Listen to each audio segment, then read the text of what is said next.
आप देख रहे हैं इंडिया न्यूज, सबसे पहले देश, आपके साथ मैं रचना बंसल। शुरुआत बड़ी खबर के साथ करेंगे, वो बड़ी खबर जिस पर देश ही नहीं बल्कि विदेशों की भी नजर रह रही है। जम्मू कश्मीर विधानसभा चुनाव से जुड़ा बड़ा अपडेट आप जान लीजिए। जम्मू कश्मीर जहां पर पहले चरण के लिए वोटिंग सुबह से जारी है।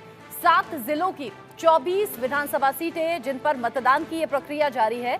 पहले चरण में 219 उम्मीदवार चुनावी मैदान में हैं। बड़ा अपडेट 24 सीटों पर मतदान को लेकर है। 219 ऐसे कैंडिडेट्स हैं जिनकी किस्मत का फैसला वहां की जनता कर रही है।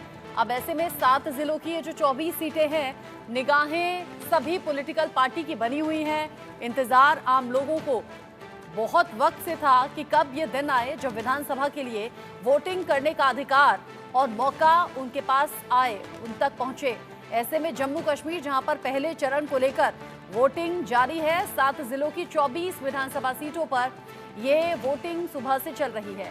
पहले चरण का ये मतदान है 18 सितंबर यानी कि आज से शुरू हो गया है मतदान का सिलसिला। इलेक्शन के पहले चरण में आज वोटिंग के लिए लोग घरों से निकल रहे हैं। दूसरा चरण 25 तारीख को होगा। उसके बाद में इंतजार रहेगा जब तीसरा चरण हो जाएगा। उसके बाद में 8 अक्टूबर का जब रिजल्ट हम सबके सामने होंगे, यानी कि 18, 25 और फिर 1 अक्टूबर, जब 3 चरणों में चुनाव हो जाएंगे। और उसके बाद में इंतजार रहेगा 8 अक्टूबर जब रिजल्ट हम सबके सामने हो। बड़ी खबर इस वक्त की, बड़ा अपडेट इस वक्त का, जहां विधानसभा इलेक्शंस को लेकर तैयारी पॉलिटिकल पार्टीज की है, वहीं इंतजार बड़ा बेसब्री के साथ में यहां पर आम जनता को भी रहा। और आम जनता जब वोटिंग करने के लिए घरों से निकल रही है तो एक सुकून भी है कि अपने मुद्दों के साथ अपने पसंदीदा कैंडिडेट के नाम के आगे बटन दबाना है, वोटिंग करनी है। और वोटिंग के बाद में अपना चुना हुआ जनप्रतिनिधि जब अपने लिए काम करेगा तो एक तसल्ली भी होगी। 10 साल का लंबा इंतजार किया है जम्मू कश्मीर के लोगों ने, क्योंकि 10 साल बाद हो रहे हैं यहाँ पर विधानसभा चुनाव। ऐसे में बहुत बुनियादी बेसिक चीजें भी हैं जिनका यहाँ पर लगातार चर्चा होती रही, मांग होती रही, जिसमें बेरोजगारी भी एक बड़ी समस्या है जो कि लोगों के लिए बड़ा मुद्दा है। और साथ ही साथ जो आतंकी गतिविधियां हैं उन पर भी पूरी तरह से लगाम चाहते हैं जम्मू कश्मीर के लोग और शांति, अमन, सुकून चाहते हैं। साथ ही नजर रहेगी 370 हटने के बाद ये पहला इलेक्शन और 370 का असर क्या कुछ हुआ, ये जम्मू कश्मीर की जनता से बेहतर और कोई समझ नहीं सकता। और इसीलिए कहा यह जा रहा है कि मोदी सरकार के लिए ये बड़ी अग्नि परीक्षा का दिन भी है। जम्मू कश्मीर में जहां पर अनुच्छेद 370 हटाए जाने के बाद में, यानी कि आर्टिकल 370 जब हटा उसके बाद से अब तक क्या बदलाव हैं, क्या वो अच्छे बदलाव हैं, क्या वो आम लोगों के हित में बदलाव हैं, ये सभी मुद्दे लोगों के जहन में बने हुए हैं। और अब इन सभी बातों पर निगाह भी है पॉलिटिकल पार्टीज की। इसीलिए बीजेपी साफ साफ कह रही है कि अब तो इतिहास हो गया है आर्टिकल 370। जबकि आप देखेंगे विपक्ष के मुद्दों में रह रहकर आर्टिकल 370 का जिक्र होता है। तो सवाल ये कि क्या विपक्षी पार्टियों के जरिए ये आश्वासन दे दिया गया कि अगर वोट देंगे तो सीधे तौर पर 370 की वापसी हो जाएगी, जबकि गृह मंत्री अमित शाह कह चुके हैं कि अब इतिहास हो गया है। 370 का जिक्र जरूर यहाँ पर कांग्रेस और एनसी की तरफ से, यानी कि ये जो गठबंधन है इसकी तरफ से किया जा रहा है, लेकिन ये प्रोसेस किसी ने नहीं बताया कि अगर इसकी वापसी करनी है तो उसका आधार क्या होगा, कैसे उसकी वापसी होगी। जम्मू कश्मीर जहां पर 7 जिलों की 24 विधानसभा सीटों के लिए सुबह से मतदान चल रहा है। 290 कैंडिडेट्स चुनावी मैदान में है। सबसे बड़ी बात यह भी कि महबूबा मुफ्ती की बेटी जो लगातार अग्रेसिव हैं चुनावी मुद्दों में, वो लगातार जोर शोर से अपनी बात उठाती रही, कहती रही। और अब आज के ये जो वोटिंग का सिलसिला है, यानी कि जो 219 कैंडिडेट्स हैं उनमें महबूबा मुफ्ती की बेटी इल्तिजा भी है। ऐसे में ये जो कतारें हैं आप देख रहे हैं, लोग बढ़ चढ़कर वोटिंग में हिस्सा लेने के लिए पहुंचे हुए हैं मतदान केंद्रों पर। मतदान केंद्र और उसके आसपास सेफ्टी सिक्योरिटी के इंतजाम रहे, उसकी तैयारी भी पहले से की गई और एक्स्ट्रा फोर्स की तैनाती भी आपको दिख जाएगी। देखिए कतारें जिसमें लिमिटेड संख्या में पहले मतदान केंद्र के अंदर लोग जा रहे हैं, अपने मत का इस्तेमाल करते हैं और फिर गेट बंद कर दिया जाता है ताकि व्यवस्थित तरीके से, निष्पक्ष तरीके से ये चुनाव हो सकें।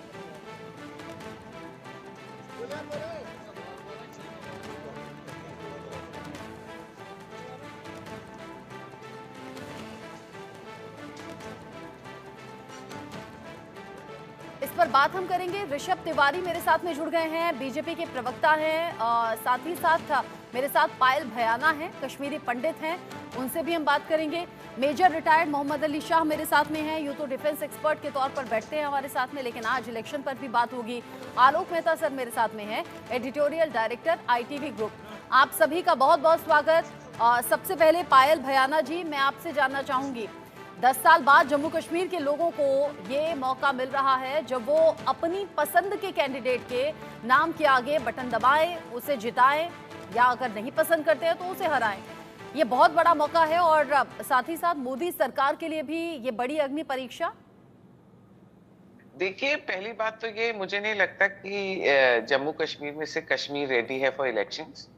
ये कोर्ट के दबाव में आके यहाँ पे इलेक्शंस तो हो रहे हैं और रेडी नहीं है। और जिस तरीके से इन लोगों के मैनिफेस्टो है, स्पेशली कांग्रेस का, बहुत ही डिविसिव है और वो स्टेटहुड वापस लाने के लिए बोल रहे हैं। मुझे नहीं लगता कि बीजेपी को वहां कुछ फायदा मिलने वाला है, यहाँ कोई सीट्स मिलने वाली हैं। और ये इलेक्शन पता नहीं किस राह लेता है। और आई होप एज यूजुअल यहाँ पे ये ना हालात हो जाएं कि सीएम तो फिर कश्मीरी मुसलमान ही बनेगा और कश्मीर से ही बनेगा। अच्छा, आपने ये क्यों कहा कि कश्मीर अभी तैयार नहीं है इलेक्शन के लिए?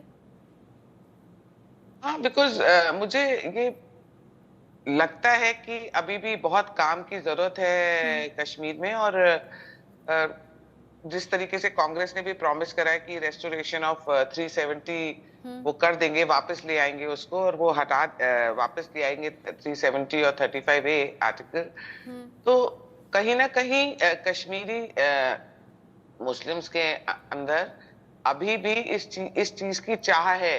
चाहे हम लोग कुछ भी देख लें, गवर्नमेंट कुछ पोर्ट्रे करे कि वहां हम डेवलपमेंट कर रहे हैं, देखो टूरिस्ट आ रहे हैं, सब आ रहे हैं, टेररिज्म कम हुआ है, जैसे लोग भी वीडियोस पे अपने इंटरव्यूज देते हैं कि डर कम हुआ है, लाल चौक पे हम लोग घूम रहे हैं।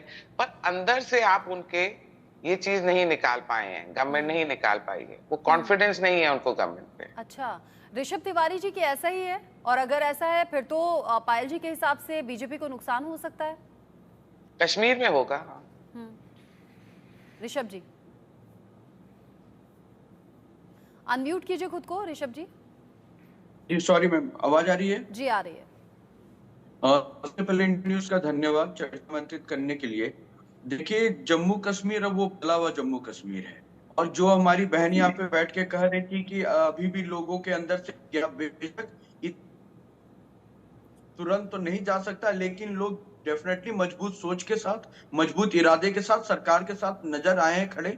और ये वही लाल चौक है जहाँ पे वो विपक्ष भी जाके अब भाषण देता है जो एक समय तिरंगे फहराने में भी डरता था। तो हमने वहां के माहौल को बदला है।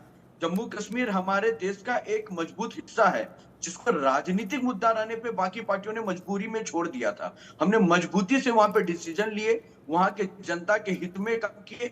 आज पुनः जम्मू कश्मीर खिलखिलाता हुआ नजर आ रहा है।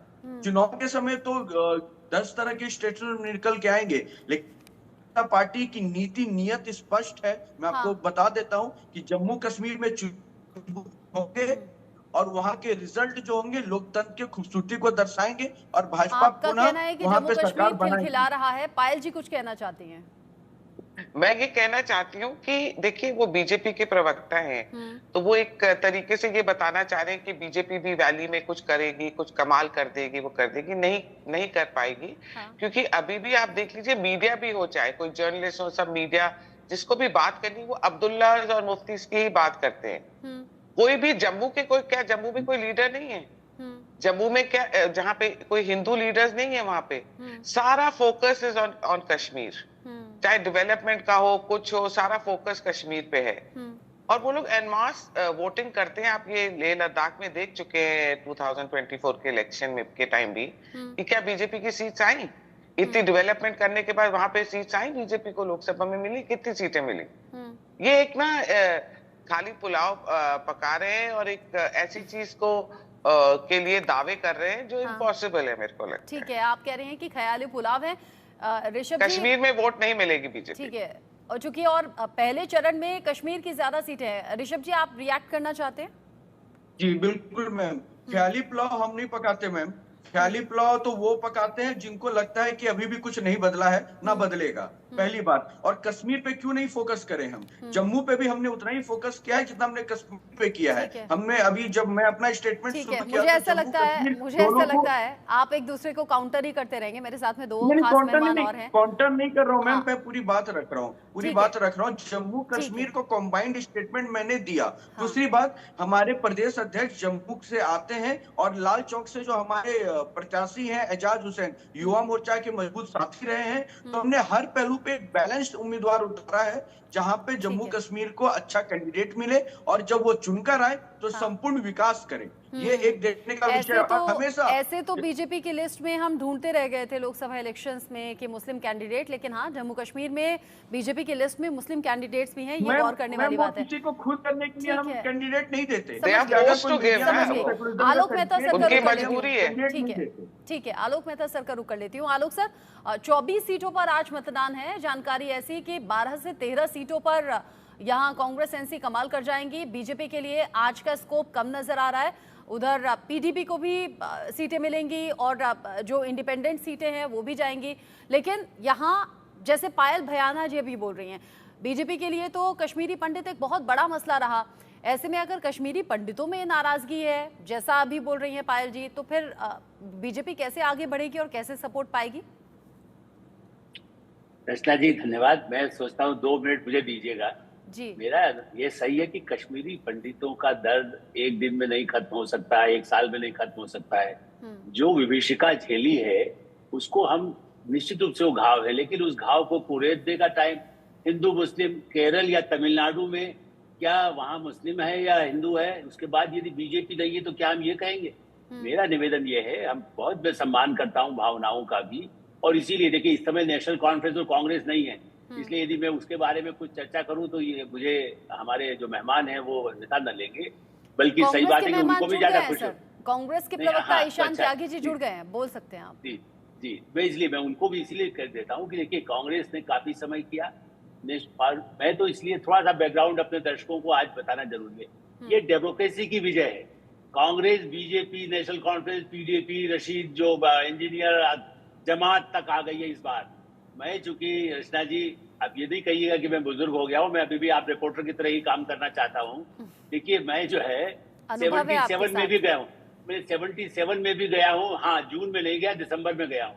इसी तरह से 82, 83, उसके बाद 87, उस दृष्टि से मैं इसको ऐतिहासिक इलेक्शन मानता हूँ। एक समय में नेहरू के काल में इंदिरा गांधी घुड़सवारी करते हुए कैसे जाती थी, उसके फोटो देखे मैंने उस समय तो हम कश्मीर नहीं दे, लेकिन मैं मानता हूं कि आज की बताइए उसके बाद 370 खत्म होने के बाद, इससे आज कांग्रेस को भी वोट, ऐसा नहीं कांग्रेस के खिलाफ वोट दिया है, संसद में पास होने के बाद वो 370 वापस नहीं आएगा। 1 करोड़ टूरिस्ट वहां जा रहा है, उसमें कश्मीर अकेला नहीं है, जम्मू है, वैष्णो देवी में सुरक्षित। 1-2 घटनाएं हुई है आतंकवादी, लेकिन मेरा कहना आतंकवाद तो दुनिया में कहाँ नहीं है, पहले तो अमेरिका में भी पहुंच जाता है। तो हमारे यहाँ ज्यादा पास में पाकिस्तान हमारा दुश्मन, हमारे डिफेंस एक्सपर्ट आपको बताएंगे। उसके बाद सुरक्षित होकर के देखिए, मैंने तब देखा है जब लोगों को वोट डालने से रोका जाता था। नेशनल कॉन्फ्रेंस के जमाने में ये स्थिति, कांग्रेस के जमाने में भी बाकायदा इतनी लाइन होती थी, लोग रह जाते थे। इस बार आप सुबह से 7 बजे जब रिपोर्टर बैठे हुए उस कठिनाई में, और उसके बाद भी कहीं नहीं लग रहा है कि कोई खतरा है। तो इसी दृष्टि से 24 जिलों में जिस तरह से वोटिंग हो रही है, हो सकता है छोटी मोटी घटना बिहार में भी होती है, बंगाल में भी होती है, वायलेंस बंगाल में हुआ है, तो यहाँ तो आतंकवादी पाकिस्तान भेज रहा है जो चुनाव नहीं चाहता। ये दुनिया के लिए मैसेज है, ये BJP, Congress, national conference, PDP के लिए नहीं है। और पिछली बार आप देखिए उमर अब्दुल्ला खुद चुनाव हारे, अब्दुल्ला परिवार जिसका गढ़ था आजादी से पहले से, आज वो चुनाव में लोकसभा में उनको जनता ने धकेल दिया है। ऐसी स्थिति में और कांग्रेस के साथ कभी वो मर्ज हो जाते हैं, कभी अलग हो जाते हैं। ये जो स्थिति है, पीडीपी भी बीजेपी के साथ आई सत्ता के लिए। मेरा कहना है कि किसी पार्टी को सत्ता के बजाय सड़क, पानी, बिजली, जैसे टूरिज्म में सड़कें बनी है, सुरंगें बनी है, कहां जाने की सुविधाएं हुई है, न्यूनतम सुविधाएं मिली, हाँ, लेकिन लोगों की अपेक्षा आज भी झारखंड में, उत्तर प्रदेश में, बिहार में, दिल्ली में आज भी लोग पानी के लिए यहाँ हाहाकार हो रहा था। तो यदि वहां के लोग पानी, सड़क, बिजली मांग रहे हैं तो गलत नहीं है, उनका प्रतिनिधि होगा तो उसका गला पकड़ लेंगे। इस नेशनल कॉन्फ्रेंस को इसीलिए हटाया उन्होंने, पीडीपी को लाया। ठीक है, ये जम्मू इसको बांटिए मत हिंदू मुस्लिम में, मैं पायल जी से फिर रिक्वेस्ट करूंगा, जब तक आप हिंदू मुस्लिम बांटेंगे तब तो पाकिस्तान ऑक्युपाइड कश्मीर वो आने को तैयार है। उसके लिए सुरक्षित सीटें रखी गई है अभी भी संसद में भी और विधानसभा में। ये मत कहिए, हम तो कहते हैं वो भी हमारा है ही हमारा, और हमें होकर रहेगा। ऐसी स्थिति में हमें ये बात करना चाहिए कि एक डेमोक्रेसी पर हम सब उत्सव मनाएं कि हमारे लोग वोट डाल पा रहे हैं। आज 5 साल के लिए चुनाव हो रहे हैं, 6 साल के लिए नहीं हो रहे हैं। हाँ।